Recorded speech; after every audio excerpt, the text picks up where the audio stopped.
No more shows and no more tricks. The sea of change that led to the end of killer whale shows at SeaWorld. And just in time for spring break, Uber's ready to help get you across the border. The strings attached to this $100 ride. The 60s were so chaotic and so troubling.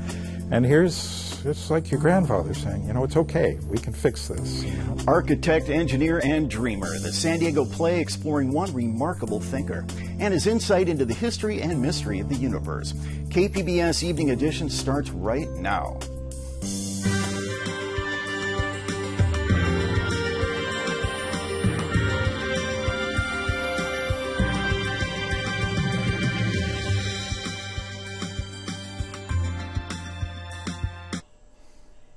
Good evening and thanks for joining us. I'm Kenny Goldberg. SeaWorld is caving into years of public pressure from animal rights groups. The theme park is ending captive breeding programs for killer whales and is phasing out shows involving orcas. KPBS reporter Eric Anderson has more on what's next for SeaWorld.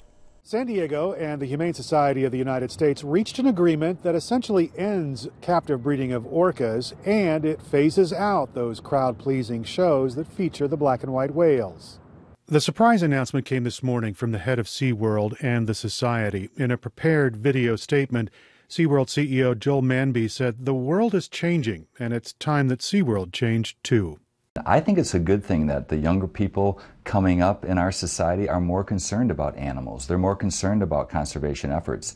I actually think SeaWorld should be at the epicenter of that. We should be helping lead those efforts. But the way I think some people were uncomfortable with our orcas, it was something that we needed to listen to and we needed to evolve. SeaWorld attendance suffered in recent years as animal rights advocates turned the public spotlight on the orcas. A documentary called Blackfish was critical of how the theme park company handled and cared for its killer whales. That film got a wide public audience when it was added to the Netflix streaming service. People for the ethical treatment of animals, however, aren't satisfied. They say the company should give up its orcas. The head of the Humane Society of the United States, Wayne Pacelli, said in a video statement that the company is taking a bold step. You know, we're really focused on not bringing additional animals into that environment. And I think it's really momentous that SeaWorld has agreed to stop additional captive breeding of orcas. They had already stopped wild captures decades ago. So this is essentially going to sunset the use of orcas, which have been central to the brand image of SeaWorld. SeaWorld will highlight the remaining 29 orcas at its theme parks with natural displays. It'll use the new partnership with the Society to develop interpretive programs that highlight conservation and expand advocacy for wild whales and other marine mammals. The performance shows will be phased out here in San Diego sometime next year, and then that will follow in San Antonio, Texas, and the other SeaWorld park in Orlando, Florida. Eric Anderson, KPBS News. California Assemblyman Richard Brown hopes to make sure SeaWorld's decision is permanent in California. Bloom failed to ban captive breeding of orcas 2 years ago. Now that SeaWorld has had a change of heart, the lawmaker from Santa Monica is giving the legislation another try. I want you to know that consistent with SeaWorld's announcement, I will also be reintroducing legislation that will permanently end captive breeding anywhere in California, as called for in my original bill from 2 years ago. But today, we'll be doing that consistent with SeaWorld's new policy. The measure also prohibits new orcas from being brought into the state and only allows transfers between facilities that currently house the killer whales.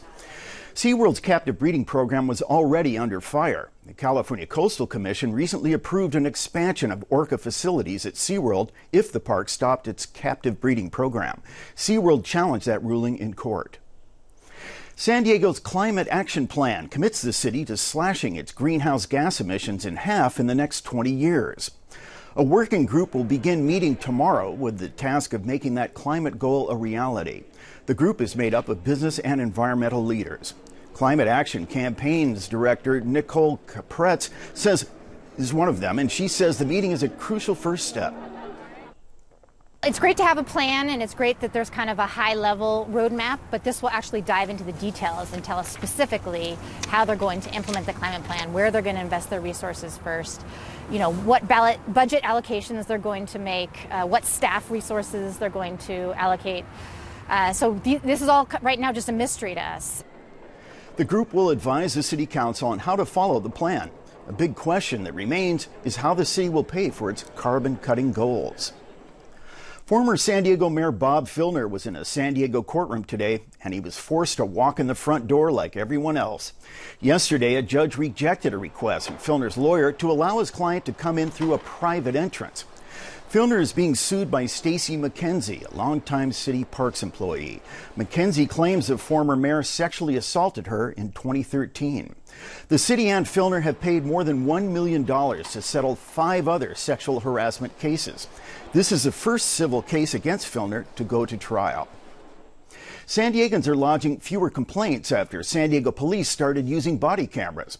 A new report shows the number of complaints filed about police conduct has dropped by 40% since the cameras were deployed in 2014. The report did not address the department's policy of over-releasing video recorded by officers to the public. More than 1,000 cameras have been deployed so far. The report will be presented next week to the City Council.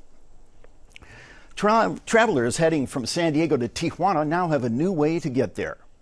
Starting tomorrow, people can use their smartphone to hail a ride across the border.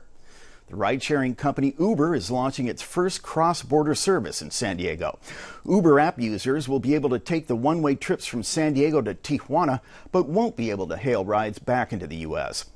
Uber estimates a trip from downtown San Diego to Tijuana's airport will cost around $100. Uber's former CEO, Ryan Graves, a San Diego native, says Uber hasn't done anything like this before. This is the first time an Uber trip will cross international borders. However, Uber could have a hard time recruiting drivers to make the complicated and time-consuming trip. KPBS spoke with a number of Uber drivers who said they would not be willing to ferry riders across the border. They cited personal safety concerns and long border wait times. Tribune's publishing bid to buy 2 additional newspapers in Southern California hit a brick wall today. The Justice Department filed an antitrust lawsuit to block the purchase of the Orange County Register and the Riverside Press Enterprise. The agency said the sale would give Tribune Publishing a monopoly over newspaper sales in 2 counties and would hurt readers and advertisers. The company already owns the Los Angeles Times and the San Diego Union-Tribune. New plans were unveiled today to prevent deadly pipeline explosions. The move comes after several accidents, including the San Bruno explosion in 2010 that left 8 people dead. The Department of Transportation wants to expand company inspection and repair requirements across the nation's 300,000 miles of gas transmission lines. Pressure testing for leaks would be required on older lines that were previously exempt, including the pipe that broke in San Bruno that was installed in 1956. California's political watchdog wants to crack down on unreported lobbying. The Fair Political Practices Commission voted to change a rule today that allows some people to lobby state officials and avoid reporting it. California law requires people who are paid more than $2,000 a month to influence state officials to register as a lobbyist and file quarterly reports. But there's an exception for so-called experts who meet with elected officials and registered lobbyists. A California State Senate committee has passed a bill that would fill a research gap on gun violence. The measure would create a new firearm violence research center at the University of California. The Federal Centers for Disease Control and Prevention is prohibited from conducting studies on gun violence after Congress cut funding for it in the 1990s. The bill's author says the state needs more data to make effective gun laws. The National Rifle Association says the research would likely be biased, and it opposes the measure. It's back to the drawing board for Sacramento lawmakers who are trying to limit the number of out-of-state students at UC campuses. They're working on a bill to put a cap on out-of-state and international students. Some colleagues say the first version was too strict. There was one proposal to enforce a hard cap on UC San Diego, UC Berkeley, and UCLA. The bill's author says leaning on those students could hurt other Californians who are competing for spots at UC schools. It was a necessary evil during the recession. They had to turn the lights on, but it's gone way too far. We need to draw the line and no more of this, outrageous more and more non-Californians, and it comes at the expense of rationing access to California families. Another amendment would allow the UC system to bring in more foreign and out-of-state students if California experiences another economic downturn. There's nothing in the world like St. Patrick's Day in Ireland. This is a scene right now in Dublin at the city's Temple Bar Quarter. It's after midnight and a chilly 34 degrees, but the partiers, they're feeling no pain. St. Patrick's Day is a 4-day cultural and religious celebration in Ireland. It begins on March 17th, the day that St. Patrick was said to have died in 461. The nation's largest St. Patrick's Day parade kicked off today in New York City, and for the first time, gay activists didn't criticize it. Some 200,000 marchers began striding up Fifth Avenue just after 11 a.m. As always, the parade was a raucous celebration of Irish heritage. But this year's parade also included gay groups that had been previously banned, including the Lavender and Green Alliance. New York's St. Patty's Day parade traces its history back to 1762. And the party continues in San Diego right now in the Gaslamp Quarter. The party will go until midnight between G and F Streets. Shamrock 2016 will feature several traditional Irish groups, rock bands, and popular DJs. More than 20,000 people are expected to attend. Warm, comfortable weather is on tap for tonight's St. Patrick's Day parties in San Diego. Molly Cochran says we'll get more warm temperatures over the weekend in tonight's KPBS weather report.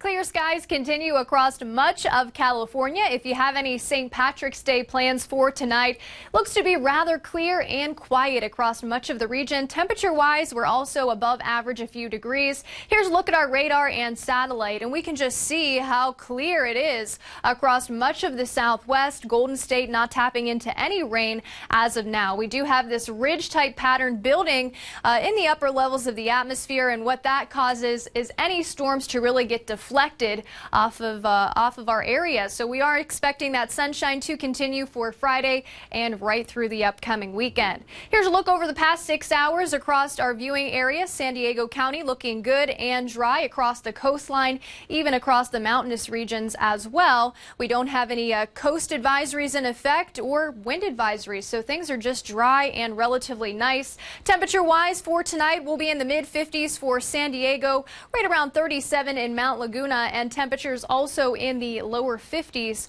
for Borrego Springs. As we check in for Friday, very warm across much of the southern half of California. That does include San Diego. Temperatures on the rise here. So this big area of high pressure keeping us clear, keeping us quiet, and also on the warm side. Phoenix also going to be rising in temperature as we head into Friday as well. Now, I can tell you by the time we head into the later half of the weekend, some cloud cover will get to San Francisco, but we're staying dry and relatively clear here. Across the coastline, 75 for Friday. That is above average for this time of year. In San Diego, we should be coming in right around 66 degrees. So relatively above for Friday and into the start of the weekend. And then we'll turn pretty seasonable for Sunday and into Monday, but the sunshine here to stay a little bit longer. Across the interior section, 77 for Friday. Plenty of bright sunshine, also above average into Saturday. Sunday, we'll have some sunshine and our temperatures back into the lower 70s. Overnight lows going to be staying in the mid-50s. Across the mountains, we'll enjoy the sunshine as well. Here's a look at our Sunday in the upper 60s. Plenty of bright sunshine, overnight low coming in right around 37 degrees. Temperatures back in the 70s for Monday. Across the desert, it's going to be rather hot. Those temperatures on the rise near Phoenix and also the desert region of California. So things are looking good and clear. Temperature at 90 by Saturday, and then we will be in the upper 80s for Sunday with that sunshine hanging on a little bit longer. Molly Cochran, KPBS News. King Tut experts are buzzing over 2 hidden rooms found inside his burial chamber in Egypt. Associate Press reporter Matthew Burgoyne says the hidden rooms may lead to a royal discovery. Scans of King Tut's burial chamber have revealed 2 hidden rooms, a discovery that could intensify speculation that the chambers contain the remains of the famed Queen Nefertiti. After the analysis of this photo in Japan, they tell us that we have here some different things behind the wall. We have here some different materials. Could be metal, could be organic. Egypt's antiquities minister declined to comment on whether royal treasure or mummies could be inside. For Egypt, it's a very big discovery, could be the discovery of the century. The discovery could shed light on one of ancient Egypt's most turbulent times, and one prominent researcher has theorized that Nefertiti's remains could be inside. British Egyptologist Nicholas Reeves speculates that King Tut, who died at the age of 19, may have been rushed into an outer chamber of what was originally Nefertiti's tomb, which archaeologists have yet to find. Famed for her beauty, Nefertiti was the subject of a famous 3,300-year-old bust. It is very important for the Egyptian history and for all over the world. It is very important. The tomb lies in Luxor in southern Egypt, home to sprawling temples and several highly decorated ancient tombs in the Valley of the Kings. Matthew Burgoyne, Associated Press. Call them the farmer's new best friends. A group of detector dogs from U.S. Customs and Border Protection celebrated Agriculture Day yesterday in California's capital. The dogs help keep plants, animals, and meat from entering the country. They protect local agriculture from pests brought in from other countries. San Diego-based Bumble Bee Foods is recalling more than 31,000 cases of canned tuna because of possible contamination. Company executives say the recall of chunk light tuna was initiated because of a sterilization problem. No illnesses have been linked to the tuna so far. Consumers are advised to throw away the recalled product. You can find more information on the recall at bumblebee.com. The health of the Great Lakes can be measured in many ways. One way is by observing beluga whales that live in the estuary of the St. Lawrence River. In tonight's SciTech report, Rebecca Williams and producer Aaron Martin explain how one whale can be more like a canary in the coal mine. At the Shedd Aquarium, a crowd gathers to watch trainers interact with a group of rare and unique marine mammals, beluga whales. Belugas are called the canaries of the sea because of their really cool vocalizations, but in a lot of ways, for the Great Lakes and St. Lawrence watershed, they're kind of the canary in the coal mine, in the fact that they're a really, really great reflection of the health of the system itself. Belugas do not live within the 5 Great Lakes themselves, but within the Great Lakes watershed, in the estuary near the mouth of the St. Lawrence River. The beluga's natural habitat is connected to the waters of the Great Lakes through the river, and a small, isolated population of beluga whales has existed in the estuary since the end of the Ice Age. Because they are a long-lived animal, their story is very rich and full of learning for us. Belugas in the St. Lawrence were once hunted to the brink of extinction. Local fishermen thought the whales were a threat to their livelihood, and their distinctive white skin was prized as a source of leather for shoelaces. Commercial hunting of belugas ended in 1979, and for several decades, the population of belugas in the St. Lawrence was on the rise. But the population declined again as belugas faced a new set of threats. Today, there are only about 900 belugas left in the St. Lawrence River.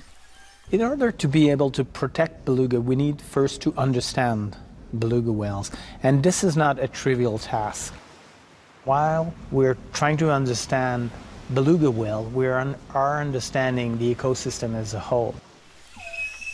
Belugas are a bioindicator. The health of their population tells us a lot about the health of the water they live in, and serves as a reminder that human actions in one part of the Great Lakes watershed can have severe consequences in another part.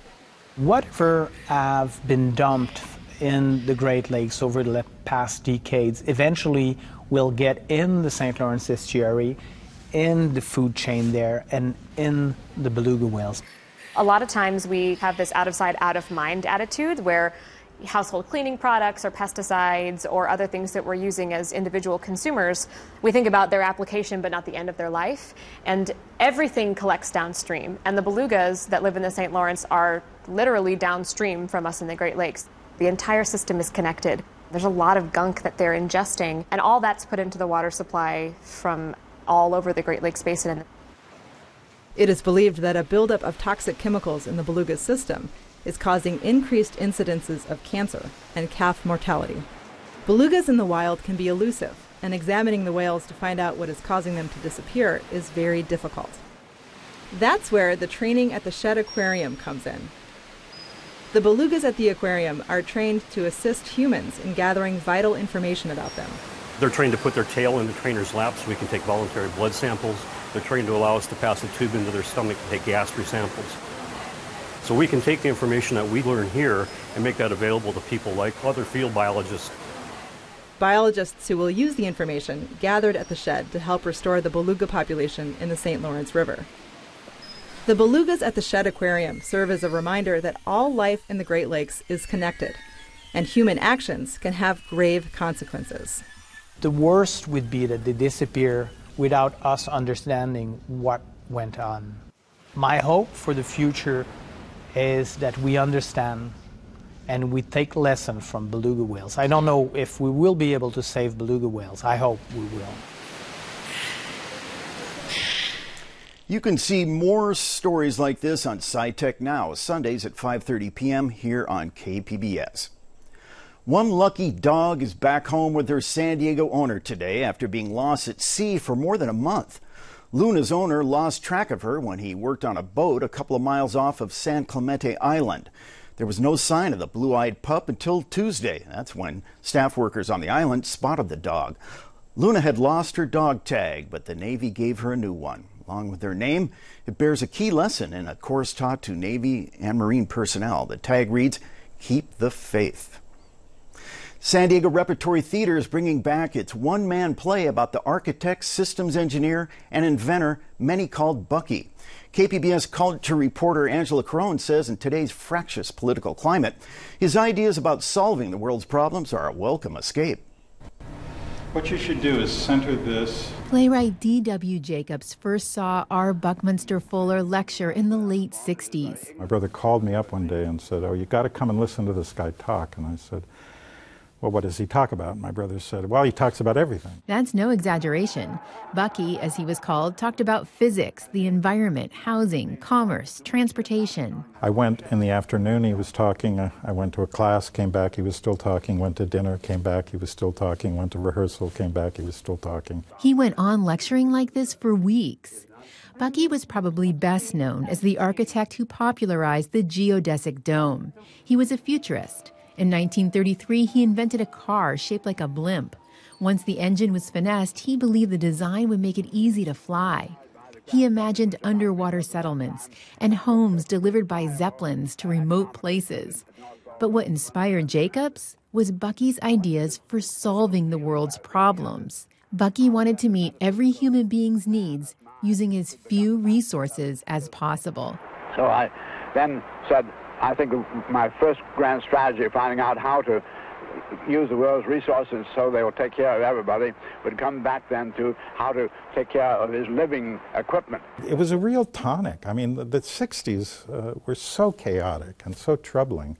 And it's like your grandfather saying, it's okay, we can fix this, Jacobs would go on to help found San Diego Rep. He never forgot Bucky's ideas. 16 years ago, he staged a one-man play at the Rep called R. Buckminster Fuller, The History and Mystery of the Universe. It is now highly feasible to take care of everyone on the planet at a higher standard of living than any have ever known. It no longer has to be you or me.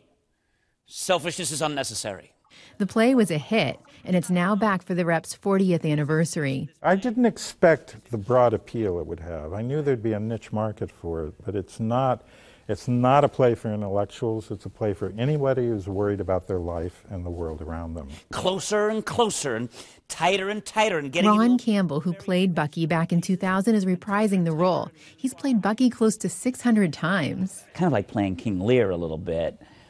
But you're also Iago in places, and you're also, you're almost every archetype he touches upon. That's why I keep coming back to this role. It's such a good part. But Campbell hasn't played Bucky for 6 years. He's been traveling the world as a clown with Cirque du Soleil. The clowns were also our truth speakers, our brief abstract chroniclers of the time, as Shakespeare said. And that's exactly what Bucky was. And he was just as open, naked, vulnerable as the most gifted clown. Jacobs and Campbell looked to silent film comedians to achieve Bucky's physical persona on stage. We talked a lot about the body language of Buster Keaton and Harold Lloyd and the silent comedy comedians, that very erect, bird-like kind of open-hearted readiness to tackle the biggest problem. Jacobs sees the character of Bucky as part entertainer and part Old Testament prophet. I grew to believe Bucky was the great testifier, of the 20th century and of the 19th, 20th, and 21st century. So the play is kind of based on that, the idea of telling the truth and about your past, present, future. That's what you want to find out. The truth about everything. Angela Carone, KPBS News. KPBS video journalist Nick McVicker helped produce that story. Our Buckminster Fuller, The History and Mystery of the Universe, runs through April 3rd at the San Diego Repertory Theatre. You can find tonight's stories on our website, kpbs.org/evening edition. Thanks for joining us and have a great evening.